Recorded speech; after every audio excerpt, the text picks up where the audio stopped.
Hello guys, welcome back to my channel. இன்றைக்கி என்ன video பார்க்கலாம் அப்படின்னு சொல்லி பார்த்தீங்கன்னாக்கா, எல்லாம் கமெண்ட்ஸ் பண்ணியிருந்தீங்க. என்ன கமெண்ட்ஸ் அப்படின்னு சொல்லி கேட்டிங்கனாக்கா, நிறையா வந்த கமெண்ட்ஸ் என்னன்னு சொல்லி பார்த்தீங்கன்னாக்கா, அம்மா உங்களோட நீங்கள் வந்து நர்சிங் பண்ணியிருக்கேன்னு சொல்லி சொன்னீங்க. இப்போ ஒரு கம்பெனிக்கு வேலைக்கு போய்ட்டுருக்கேன்னு சொல்லி சொன்னீங்க.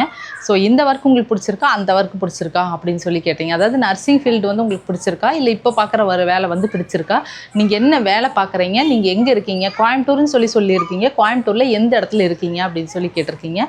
ஸோ எந்த இடத்துல அப்படின்றது வந்து மென்ஷன் பண்ணக்கூடாதுப்பா. அது வந்து இன்னும் ஃப்யூச்சரில் நான் வந்து சொல்கிறேன். நாங்கள் இருக்கிறது வந்து கோயம்புத்தூர், ஓகேவா? ஏன்னு சொல்லி சொன்னீங்கன்னா, நம்ம வந்து சோசியல் மீடியாவில் இருக்கோம் அப்படின்னு சொல்லும்போது, இப்போ நிறையா இன்ஸ்டாகிராமு வந்து யூடியூப் இதெல்லாம் வந்து பார்க்கும்பொழுது வந்து பார்த்திங்கன்னா, தெரிஞ்சவங்க அப்படின்னு வந்து சொல்லும்போது வந்து பார்த்திங்கனாக்கா, தேவையில்லாத சில இதெல்லாம் வந்து இன்சிடென்ட் எல்லாம் நடக்கும். ஸோ அதனால் வந்து பார்த்திங்கன்னா, எந்த இடம் அப்படின்றது நான் வந்து மென்ஷன் பண்ணல. பட் நான் அவங்க வந்து இருக்கிறது வந்து கோயம்புத்தூர். அப்புறம் இன்னொரு கொஸ்டின் என்ன பண்ணியிருந்தீங்கன்னாக்கா, அப்பாவும் சிஸ்டரும் வந்து வீட்டில் வந்து பார்த்துட்டு போவாங்க அப்படின்னு சொல்கிறீங்க. அப்போ அவங்க வந்து கிட்ட தான் இருக்காங்களா? நீங்கள் கோயம்புத்தூருங்கிறீங்க. அப்போ அப்பா வந்து எங்கே இருக்காரு அப்படின்னாக்கா, அப்பா வீடு கோயம்புத்தூர் தான். நான் பாப்பா இருக்கிறது கோயம்புத்தூர் தான். கோயம்புத்தூர் என்னென்னா ஒரு 4 கிலோமீட்டர் 5 கிலோமீட்டர் அவ்வளோதான் வந்து டிஸ்டன்ஸ் வந்து இருக்கும். ஸோ அவங்க இருக்கிறது ஒரு இடம், நாங்கள் இருக்கிறது ஒரு இடம். அதனால் வந்து பார்த்தீங்கன்னாக்கா, அங்கேருந்து இங்கே வந்து பார்த்துட்டு வந்து போவாங்க. ஏன்னா ஒரு 4 கிலோமீட்டர் அப்படின்னு சொல்லும்போது அது வந்து ஒரு பெரிய விஷயம் இல்லையா? ஸோ 2 பேருமே எங்கள் ஃபேமிலியே, அதாவது நான், பாப்பா, சின்ன பாப்பா, எங்கள் வீட்டுக்காரர், எங்கள் மாமியார் மாமனார் எல்லாமே இருக்கிறது எல்லாமே வந்து கோயம்புத்தூர் தான். எங்கள் வீட்டிலனாக்கா, இப்போ நான் எங்கள் வீட்டுக்கார் வீடும் அனுப்பா வீடும் வந்து பார்த்தீங்க அப்படின்னு சொன்னாக்கா ஒரு 4 கிலோமீட்டர் தான். அதனால் அடிக்கடி வருவாங்க போவாங்க. இப்போ ஈவினிங்கே வந்து பார்த்திங்கன்னா வேலை முடிஞ்சிருக்கு, சீக்கிரம் ஒரு 6 o'clock வேலை முடிஞ்சுது அப்படின்னு சொன்னாக்கா வந்து பார்த்துட்டு நைட்டு 9 10 மணிக்கு போவாங்க. இல்லை ஒர்க்கு வந்து கொஞ்சம் லேட் ஆகிடுச்சு, 9 10 மணி ஆகிடுச்சு அப்படின்னு சொன்னாக்கா அடுத்த நாள் வருவாங்க. அப்படி இல்லைனாக்கா சாட்டர்டே சண்டே வந்து கன்ஃபார்ம் வருவாங்க. ஓகே, நீங்கள் கேட்ட கொஸ்டின் என்ன அப்படின்னாக்கா, உங்களுக்கு எந்த ஒர்க் பிடிச்சிருக்கு அப்படின்னு சொல்லிட்டு. எனக்கு வந்து நான் இப்போ செய்கிற ஒர்க்கை விட வந்து பார்த்தீங்கன்னாக்கா, எனக்கு பிடிச்சது வந்து என்னோடய ப்ரொஃபஷ்னல். எனக்கு வந்து நர்சிங் தான் ரொம்ப பிடிக்கும். ஏன்னு சொன்னாக்கா, நர்சிங்கில் வந்து பார்த்தீங்கன்னாக்கா, இந்த மன திருப்தின்னு சொல்லுவாங்கள்ல, மன அமைதின்னு சொல்லுவாங்கள்ல, அந்த இது வந்து எனக்கு நிறையாவே இருந்தது. ஏன்னு சொல்லி கேட்டிங்கன்னா, அந்த நர்சிங்கில் கூட இல்லை, நர்சிங்லேயே வந்து பார்த்திங்கன்னா ஹோம் கேரிங்னு சொல்லி இருக்குது. ஸோ நான் வந்து சென்னையில் வந்து ஒர்க் பண்ணேன்னு சொன்னேன் இல்லையா? இங்கே தான் வந்து பார்த்திங்கனாக்கா ஹாஸ்பிட்டலில் வந்து ஒர்க் பண்ணேன். சென்னையில் வந்து பார்த்திங்கன்னா நான் பண்ணது வந்து ஹோம் கேர் தான். ஹோம் கேருன்னு சொல்லும்பொழுது வந்து பார்த்திங்கனாக்கா, அது என்ன சொல்கிறது, ஒரு பக்கம் சந்தோஷம், ஒரு பக்கம் அழுகு, அந்த மாதிரி தான். ஸோ அந்த ஃபீல்டு நான் ஒரு 3 and 4 years ஒர்க் பண்ணேன்னு சொன்னீங்க இல்லையா? அப்போ வந்து பார்த்திங்கன்னா என்ன சொல்கிறது, சம்பளம் நல்லா வரும், பட் மனசுக்கு வந்து பார்த்திங்கனாக்கா அவ்வளோ ஒரு கஷ்டமாக இருக்கும். ஸோ எதனால் அந்த கஷ்டம்னு சொல்லி கேட்டிங்கன்னா, சென்னை பொறுத்த வரைக்கும் ஒரு பேஷண்ட் இருக்காங்கன்னு சொன்னாக்கா, அந்த பேஷண்ட் வந்து பார்த்திங்க அப்படின்னாக்கா ஐசியூவில் வச்சு நம்ம பார்க்குறோம் அப்படின்னு சொல்லும் பொழுது, ஐசியூக்கு ஒரு நாளைக்கு மட்டும் 30,000 40,000 வந்து ஆகும். ஸோ அப்படி இருக்கும் பொழுது அந்த பேஷண்ட்டோட அட்டெண்டர் வந்து என்ன பண்ணுவாங்கன்னு சொல்லி கேட்டிங்கனாக்கா, இப்போ எங்களை மாதிரி ஹோம் கேர் பார்க்குறதுக்கு வந்து இன்ட்ரெஸ்ட்டாக இருக்காங்க இல்லையா, அவங்கள வந்து மந்த்லி சேலரி கொடுக்குற மாதிரி சொல்லி ஹாஸ்பிட்டல்லேருந்து கேட்டு, விருப்பம் இருக்கவங்க யாரையும் கம்பல் பண்ண மாட்டாங்க, விருப்பம் இருக்கவங்க போகலாம் அப்படின்ற மாதிரி சொல்லுவாங்க. ஸோ அதில் வந்து பார்த்திங்க அப்படின்னாக்கா, நிறையா சிஸ்டர்ஸ் வந்து மேக்ஸிமம் போக மாட்டாங்க. ஏன்னு சொல்லி சொன்னால், நர்சிங் ஃபீல்டு பொறுத்த வரைக்கும் அப்படின்னு சொல்லி பார்க்கும்போது வந்து சுத்தமாக வந்து தூக்கம் இருக்காது. ஏன்னு சொல்லி கேட்டிங்கன்னா, இந்த நர்சிங் ஃபீல்டில் நான் ஹோம் கேரில் ஏன்னு சொல்லி கேட்டிங்கன்னா, இப்போது ஒரு பேஷண்ட் வந்து நம்மளுக்கு கொடுத்துருவாங்கன்னா அந்த பேஷண்ட் வீட்டுக்கு நம்மளுக்கு கூட்டிகிட்டு போயிடுவாங்க. நம்மளுக்குன்னு தனி ரூம் கொடுத்துருவாங்க. நம்ம ரூமில் வந்து பேஷண்ட் இருப்பாங்க. அந்த ரூம் வந்து பார்த்திங்கன்னா ஒரு ஐசியூ செட்டப் மாதிரி இருக்கும்.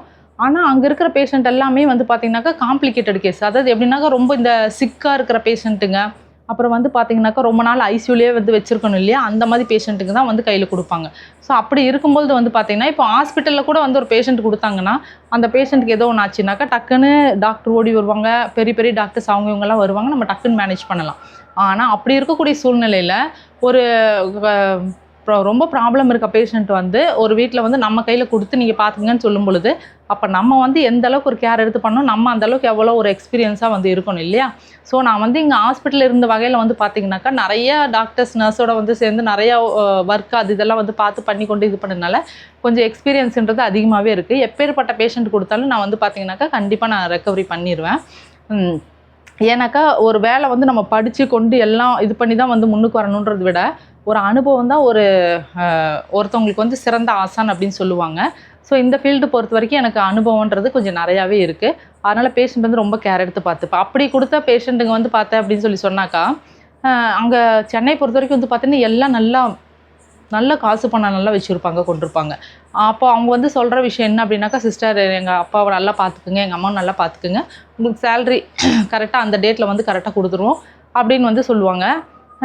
பார்த்தீங்கன்னாக்கா இப்போ ஹஸ்பண்ட் ஒய்ஃப் 2 பேருமே வந்து வேலைக்கு போயிடுவாங்க. நான் மட்டும்தான் வீட்டில் வந்து இருப்பேன். இப்போ என்ன மாதிரி சிஸ்டர்ஸ் இருக்காங்களே அந்த மாதிரி ஒவ்வொரு வீட்டில் அந்த மாதிரி இருப்பாங்க. ஸோ அவங்கள வந்து பார்த்தீங்கன்னாக்கா, இப்போ அந்த பேஷண்ட்டு காலையில் குளிக்க வைக்கிறதுலேருந்து, அவங்களுக்கு பாத்ரூம் கூட்டிகிட்டு போகிறதுலேருந்து, அவங்களுக்கு ஃபுட்டு வந்து ரெடி பண்ணி வச்சுட்டு போயிடுவாங்க. ஏன்னா வீட்டில் வந்து ஒரு அம்மா வருவாங்க. அந்த அம்மா வந்து சாப்பாடு குழம்பெல்லாம் வந்து செஞ்சு வச்சுட்டு போயிடுவாங்க. ஸோ அந்த டைமுக்கு வந்து பேஷண்ட்டுக்கு நம்ம தான் கொடுக்கணும். ஏன்னாக்கா அவங்களால கொடுக்க முடியாது. என்ன ரீசன்னா, பேஷண்ட்டுக்கு மூக்கில் டியூப் போட்டிருப்பாங்க. அதுக்கப்புறம் தொண்டையில் ஹோல்ஸ் போட்டு என்ன ட்ரக்காஸ்டமி பண்ணியிருப்பாங்க. அதனால் மூக்கில் டியூப் விட்ருப்பாங்க, ரைஸ் டியூப்பு. அது வழியாக தான் நம்ம வந்து ஃபுட்டு வந்து கொடுக்கணும். தொண்டையில் பார்த்தீங்க அப்படின்னாக்கா, தொண்டையில் ரைஸ் டியூப், இந்த தொண்டையில் ட்ரக்கியா பண்ணியிருப்பாங்க, ட்ரக்காஸ்டமி. அதாவது தொண்டையில் வந்து ஒரு ஓட்டை போட்டு அங்கே ஒரு டியூப்பை மாட்டியிருப்பாங்க. அப்புறம் வந்து பார்த்தீங்கன்னா யூரின் போடுறதுக்கு கெத்திட்ரு அது வந்து போட்டிருப்பாங்க. அதுக்கப்புறம் வந்து பார்த்தீங்கன்னாக்கா, பேஷண்ட் வந்து பெட்லேயே வந்து மோஷன் போயிடுவாங்க. அதுக்கு வந்து டைப்பர் வந்து போட்டிருப்போம். ஸோ காலையில் வந்து காலையில் எந்திரிக்கிறதுன்னு கிடையாது, கண்டினியூ டியூட்டி தான். அதனால் நான் இப்போ என்னென்னா, எனக்கு பார்க்குறது தான் வந்து நான் சிரிச்சுட்டு இது பண்ணுற மாதிரி தெரியும். என்னோட ஒவ்வொரு சிரிப்புக்கு பின்னாடி வந்து பார்த்திங்கனாக்கா, அவ்வளோ ஒரு அழுகை இருக்குது ஏன்னா நான் அந்த சென்னையிலேருந்து அந்த 3-4 வருஷம் என்னோடய குடும்ப சூழ்நிலைக்காக ரொம்ப கஷ்டப்பட்டு, ஒரு நேரம் சாப்பிடாம கொள்ளாமல் தூக்கம் இல்லாமல் 3 வருஷம், 1 நாள் 2 நாள் இல்லைப்பா, 3 வருஷம் இந்த ஃபீல்டில் அவ்வளோ ஒரு கஷ்டப்பட்டிருக்கேன். என்ன ரீசன்னா, என்னோடய பொண்ணுங்களை நான் படிக்க வைக்கணும், ஒரு ஆளாக்கணும் அப்படின்னு சொல்லிட்டுன்ட்டு நின்று. ஏன்னா எங்கள் மாமியார் மாமனாருக்கு வயசாகிடுச்சு, அவங்க வேலைக்கு போகல, நானே எங்கள் வீட்டுக்காரர் மட்டும்தான். ஸோ ஒருத்தரோட சம்பளம் வந்து இந்த காலத்தில் வந்து வச்சு நம்ம வந்து எதுவும் பண்ண முடியாது இல்லையா? அப்படின்ற பட்சத்தில் வந்து பார்த்திங்கனாக்கா, கண்டிப்பாக நான் வேலைக்கு தான் போய் ஆகணும் அப்படின்றது. ஏன்னாக்கா எங்கள் ஃபேமிலியும் சரி, அவங்க ஃபேமிலியும் சரி மிடில் கிளாஸ் தான். நாங்களாம் ரொம்ப ரிச் கிடையாது. பாருங்கள், நான் தான் ஆல்ரெடி நிறையா வீடியோ சொல்லியிருக்கேன். இப்போ இருக்கிற இந்த வீடு கூட வந்து பார்த்திங்கனாக்கா வாடகை வீடு தான், ரெண்ட்டுக்கு தான் வந்து இருக்கிறோம். இது வந்து பாப்பாவோட வீடு. எங்கள் வீடு வந்து பார்த்திங்கனாக்கா அங்கே இருக்குது. அப்போ வந்து பார்த்தீங்கன்னாக்கா 24 ஹவர்ஸ் டியூட்டி. நல்லா நைட் தூக்கம் வரும், அப்படியே நல்லா தூக்கம் வருதுன்னு சொல்லி லைட்டாக கொஞ்சம் சாச்சுன்னா பேஷண்ட் வந்து அப்போ தான் இரும்புவாங்க, டக்குன்னு சக்ஷன் போடணும். ஏன்னா தொண்டையில் சளி மாட்டிச்சு அப்படின்னாக்கா பேஷண்ட்டால் ப்ரீத் பண்ண முடியாது. அது ரொம்ப கஷ்டம். அதனால் வந்து பார்த்திங்கன்னா ஒரு 5 நிமிஷம் கூட கண்ணா செய்ய மாட்டோம். அப்போ எப்படி நீங்கள் ஒரு ரெஸ்ட் ரூம் வந்தால் கூட வந்து போக கொள்ள அப்படின்னாக்கா, அந்த மாதிரி நேரத்தில் மட்டும் அட்டெண்டர் கூப்பிட்டு ஒரு 5 நிமிஷம் இங்கே உட்காருங்க, நாங்கள் ரெஸ்ட் ரூம் போயிட்டு வரோன்னு சொல்லிட்டு உட்காந்துட்டு வரோம். அதே மாதிரி காலையில் நாங்கள் குளிக்க நான் போகும்பொழுதும் அட்டெண்டர் கூப்பிட்டு கொஞ்சம் உட்காருங்க, குளிச்சுட்டு வந்துடுறேன். இது மட்டும்தான் எங்களுக்கு டைமிங். அப்புறம் சாப்பிடும் பொழுது நான் சாப்பிட்டு பேஷண்ட் பார்த்துட்டே தான் சாப்பிடுவேன். ஆனால் மத்தியானமும் அப்போ அதே மாதிரி தான், நைட்டு அதே மாதிரி தான். ஆனாலும் எனக்கு வந்து பேஷண்ட்டோட அட்டெண்டர் எல்லாம் வந்து என்ன சொல்கிறது, தங்கம்னா தங்கம், சொக்க தங்கம். என்னை வந்து ரொம்ப பொண்ணாட்ட பார்த்துக்கிட்டாங்க. அவங்க வீட்டில் வந்து ஒரு ஆள் மாதிரி ஒரு சின்ன ஒரு கஷ்டத்துக்கு கூட எனக்கு கொடுக்க மாட்டாங்க. எதுவும் வந்தாலும் சிஸ்டர் நீங்கள் நல்லா பார்த்துக்கிறீங்க, ஃப்யூச்சரில் வந்து உங்கள் குழந்தை குட்டிங்க வந்து நல்லா இருக்கணும், இந்த மாதிரி ஒரு சிஸ்டர் கிடைப்பாங்கன்னு நாங்கள் எதிர்பார்க்கலாம். அப்படி தான் எல்லா வீட்லேயும் சொல்லியிருக்காங்க. அதே மாதிரி நானும் வந்து பார்த்திங்கன்னா பேஷண்ட்டாக பார்க்க மாட்டேன். பேஷண்ட் வந்து எங்கள் அம்மா அப்பாவாக தான் நான் நினச்சி பார்ப்பேன்.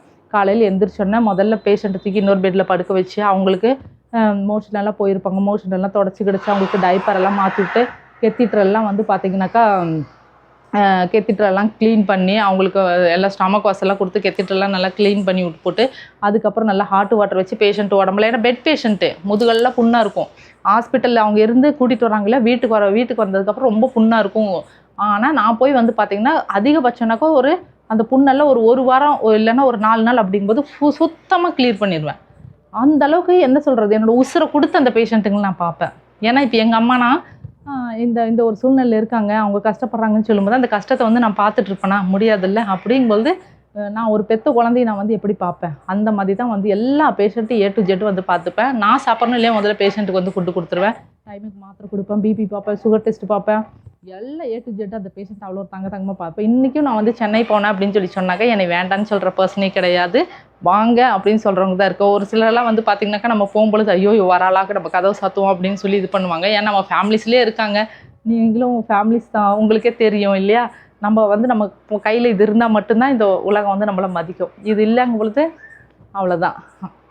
அதனால் அந்த பேஷண்ட்டெல்லாம் வந்து பார்த்திங்கனாக்கா இந்த செகண்ட் வரைக்கும் என்னோடய ஒர்க்கு ஒரே ஒரு ரீசனுக்காக வந்து பார்த்திங்கனாக்கா, நான் எங்கே இருந்தாலும் என்னை வாங்க சிஸ்டர், நல்லா இருக்கீங்களா, நீங்கள் எப்போ சென்னை வந்தாலும் கண்டிப்பாக நீ வந்து பாருங்கன்னு சொல்லுவாங்க. ஸோ அப்படி தான் என்னோட ஒரு பழக்க வழக்கங்கள். ஸோ அந்த மாதிரி தான் பேஷண்ட்டை வந்து நான் பார்த்துட்டு கொண்டிருப்பேன். அதே மாதிரி அந்த பேஷண்ட்டோட அட்டெண்டர் என்ன பண்ணுவாங்கன்னா, நான் வந்து ஒரு 2 மந்த்துக்கு ஒருக்கா வந்து பார்த்திங்கன்னா எனக்கு வந்து ஒரு 1 வீக் லீவ் கொடுப்பாங்க. ஏன்னாக்கா நல்லா தூங்கி எந்திரிச்சு வரணும் அப்படின்ற ஒரு ரீசனுக்காக. ஸோ 1 வீக் லீவில் இங்கே வரும். ஆனால் 2 நாளில் வந்து ஃபோன் பண்ணி சிஸ்டர் பேஷண்ட் சாப்பிட மாட்டேங்கிறாங்க, உங்களை தான் கேட்குறாங்க, அவங்க பொண்ணுங்களே ஃபோன் பண்ணுவாங்க, உங்களை தான் கேட்குறாங்க, நீங்கள் வாங்க சிஸ்டர் ப்ளீஸ் சிஸ்டர் அப்படின்னு சொல்லுவாங்க. ஸோ வந்து ஒரு 2-3 நாள் கூட இருக்காது, பிள்ளைங்களை பார்ப்பா, அதுங்களுக்கு வேணுங்கிறது வாங்கி கொடுத்துட்டு அதுங்களுக்கு ஃபீஸ் அது இதெல்லாம் கட்டிட்டு உடனே செகண்டில் உடனே போயிடுவேன். அது மறுபடியும் தொடர்ந்து அந்த ஒர்க்கை வந்து நான் கண்டினியூ பண்ணிடுவேன். பட் இந்த கோவிட் டைம்னால என்னோட ஹெல்த் இஷ்யூ கொஞ்சம் அதனால தான் சரி வேண்டாம், ஏன்னா நம்மளுக்குன்னு பொம்பளை பிள்ளைங்க இருக்குது, அதுங்க நாளைக்கு ஃப்யூச்சரில் கட்டி கொடுக்கணும் கொள்ளணும் அப்படின்ற ஒரு ரீசனுக்காக தான் நான் வந்து பார்த்திங்கனாக்கா வேலை வேண்டாம் அப்படின்னு சொல்லி ரிசைன் பண்ணது. பட்டு திரும்பவும் எனக்கு இன்ட்ரெஸ்ட் இருந்தது அப்படின்னு சொல்லி சொன்னாக்கா நாளைக்கே கூடி போனால் கூட வந்து வேலைக்கு வந்து எடுத்துப்பாங்க. ஆனால் இப்போதைக்கு வந்து பார்த்திங்கனாக்கா இப்போ பாப்பாவுக்கு டெலிவரி ஆயிடுச்சு, இன்னொரு பாப்பா இருக்கிறா, இனி அவெல்லாம் வந்து பார்க்கணும் கொள்ளணும், அது கொஞ்சம் சிரமம் தான். அதனால தான் இப்போதைக்கு வந்து பார்த்திங்கன்னா மார்னிங் ஒரு 9 o'clock போயிட்டு ஈவினிங் ஒரு 6 o'clock அப்படி வர மாதிரி தான் வந்து வேலைக்கு போயிட்டுருக்கேன். ஸோ இந்த வேலையை எனக்கு வந்து பிடிச்சிருக்கு.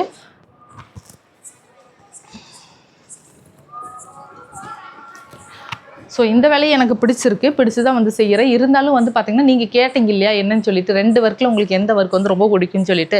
ஸோ இந்த ஒர்க்கு தான் எனக்கு என்னோடய ப்ரொஃபஷனல் இதுதான் வந்து எனக்கு ரொம்ப பிடிக்கும். ஏன்னாக்கா அந்த ஒவ்வொரு பேஷண்ட்டோட ஆசீர்வாதம் வந்து எனக்கு அவ்வளோ மனசுக்கு ஒரு திருப்தியாக ஒரு நிம்மதியாக இருக்கும். அதே மாதிரி நான் அந்த லீவில் 2 மாதத்துக்கு ஒருக்கா லீவில் வரேன் இல்லையா, 1 வீக் லீவில் வருவேன்.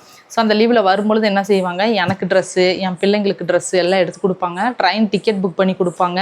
அதே மாதிரி சென்னை சென்ட்ரலில் வந்து என்னை வந்து ட்ராப் பண்ணிட்டு போவாங்க அந்த பேஷண்ட்டோட அட்டெண்டரு. திரும்ப நான் நீங்கள் கோயம்புத்தூர்லேருந்து மறுபடியும் அவங்க வீட்டுக்கு நான் இன்றைக்கி வரேன் அப்படின்னு சொல்லி சொன்னாக்கா உடனே அடுத்த நாள் மார்னிங் வந்து எனக்காண்டி வெயிட் பண்ணிட்டு இருப்பாங்க.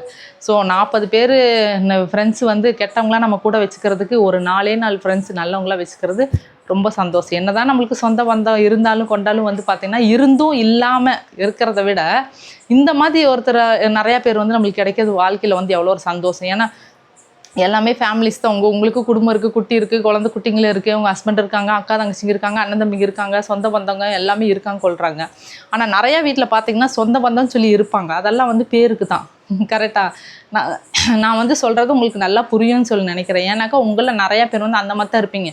கூட பிறந்தவங்க அண்ணா இருப்பாங்க, பிரயோஜனம் இருக்காது, அக்கா தங்கச்சிங்க இருப்பாங்க, பிரயோஜனம் இருக்காது. ஆனால் நம்மளுக்கு வந்து ஏதாவது ஒன்று அப்படின்னு சொல்லி சொன்னாக்கா நம்மள்ட்ட வந்து காசு பணம் இருக்கணும் இருந்ததுன்னா இன்றைக்கி என் தங்கச்சி நல்லா இருக்கா, அவள்கிட்ட காசு பணம் இருக்குது அப்படின்னு சொல்லி வருவாங்க. ஸோ நம்மகிட்ட அது மாதிரி எதுவும் இல்லை அப்படின்னு சொல்லி சொன்னாக்கா ஐயோ அவள் வீட்டுக்கு போனாலே செலவு தான், ஏதாவது நம்மளுக்கு அதை கேட்பா இதை கேட்பா அப்படின்ற மாதிரி இருக்கிற ஃபேமிலிஸ் தான் இந்த காலத்தில் வந்து பார்த்திங்கன்னா 100க்கு 80% இருக்குது. இதுக்கு மேலே ஜென்ரேஷன் போச்சுன்னா இதை விட ரொம்ப மோசமாக தான் ஆகும் தவிர்த்து அதில் அந்த மாதிரி இருக்கிறவங்க வந்து என்றைக்குமே வாழ்க்கையில் வந்து திருந்தவே மாட்டாங்க. ஸோ அதே மாதிரி என்னோடய லைஃப்லேயும் நான் நிறையா விஷயங்கள் அனுபவப்பட்டிருக்கேன். ஒரு காலத்தில் ரொம்ப கஷ்டப்பட்ட சாப்பாட்டுக்கே யாராவது வாங்கி கொடுக்க மாட்டாங்களா அப்படின்ற ஒரு சூழ்நிலை. அப்போல்லாம் கூட வந்து பார்த்திங்கனாக்கா யாரும் அந்த அளவுக்கு வந்து ஹெல்ப் பண்ணுறதுக்கு கொள்றதுக்குன்னு சொல்லி யாரும் அந்தளவுக்கு வந்து முன் வரலை கொள்ளலை. அப்படி இருக்கும் பொழுது இன்றைக்கும் வந்து பார்த்தீங்கன்னாக்கா நான் வந்து மற்றவங்கள பற்றியும் குறை சொல்ல மாட்டேன். உங்கள்கிட்டையும் நான் அந்த விஷயத்தை ஷேர் பண்ணுறேன் அப்படின்னாக்கா உங்களில் நிறைய பேர் அந்த மாதிரி வந்து இருந்திருப்பீங்க கொண்டிருப்பீங்க. ஸோ அதனால் என்றைக்குமே வந்து பார்த்தீங்கன்னாக்கா வாழ்க்கையில் எந்த ஒரு சூழ்நிலைக்காண்டியும் யாரை பற்றியும் நம்ம ஃபீல் பண்ணக்கூடாது. நம்ம வாழ்க்கையை நம்ம வந்து என்றைக்கும் ரன் பண்ணிகிட்டே போயிட்டே இருக்கணும். ஒரு இடத்துக்கு வேலைக்கு போகிறோம் கொள்கிறோம் அப்படின்னு சொல்லி சொன்னாக்கா அந்த வேலையில் இருக்கிற நம்மளுக்கு அந்த வேலை வந்து நம்மளுக்கு பிடிச்சிருந்தனா வந்து பண்ணணும், பிடிக்கல அப்படின்னு சொல்லி சொன்னாக்கா அது எவ்வளோ தான் காசு பணமாக இருந்தாலும் வேண்டான்னு சொல்லணும். ஏன்னா என்றைக்குமே நம்மளோட மைண்டை வந்து ஃப்ரெஷ்ஷாக ஃப்ரீயாக ஒரு ஹாப்பியாக வச்சுக்கணும். அப்போ தான் வந்து பார்த்திங்கனாக்கா நம்ம சம்பாரிச்சு வச்சுருக்கிற சொத்து என்னன்னு சொல்லி கேட்டிங்கன்னா நம்ம ஹெல்த்து தான். ஸோ என்றைக்குமே நம்ம வந்து நடமாடிட்டு இருக்க வரைக்கும் தான் வந்து பார்த்திங்கனாக்கா நம்ம ஃபேமிலியாக இருக்கட்டும், ஃப்ரெண்ட்ஸாக இருக்கட்டும், சொந்த பந்தமாக இருக்கட்டும், நம்ம பிள்ளைங்களாக இருக்கட்டும், நம்ம வீட்டுக்காராக இருக்கட்டும், யாராக வேணால் இருக்கட்டும், நம்ம நடமாடிட்டு இருக்கிற வரைக்கும் தான் நம்மளுக்கு வந்து ஒரு மரியாதையே. ஆனால் நாளைக்கே நம்ம வந்து போய் ஒரு கடையில் படுத்துட்டோம், பெட்டில் படுத்துட்டோம் அப்படின்னு சொல்லி சொன்னாக்கா நம்மளை வா வா வா வான்னு அப்படியே தாங்கினவங்க கூட சி அப்படின்னு மூஞ்சி சுழிச்சிட்டு போயிடுவாங்க.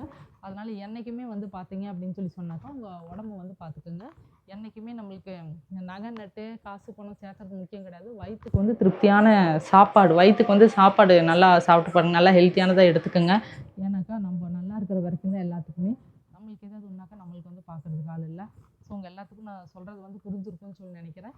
ஸோ இதை நான் ஏன் வந்து சொல்கிறேன்னாக்கா நர்சிங் ஃபீல்டில் வந்து பார்த்தீங்க அப்படின்னாக்கா சென்னையில் எங்களுக்கு வந்து மாதம் 50,000 சம்பளம் கொடுத்தாலும் அந்த பேஷண்ட் வீட்டில் அவங்களும் வந்து பார்த்திங்கனாக்கா அந்த 50,000 சம்பாதிக்கிறதுக்கு 1,00,000 சம்பாதிக்கிறது அவங்க வீட்டில் உட்காந்து பார்த்திங்கனாக்கா அந்த அவங்க வீட்டில் இருந்தே வந்து ஒர்க் பண்ணிகிட்ருப்பாங்க கொண்டுட்ருப்பாங்க. அவங்களும் தூக்கத்துக்கிட்ட சோதனை இல்லாமல் அப்படி தான் வந்து கஷ்டப்படுவாங்க.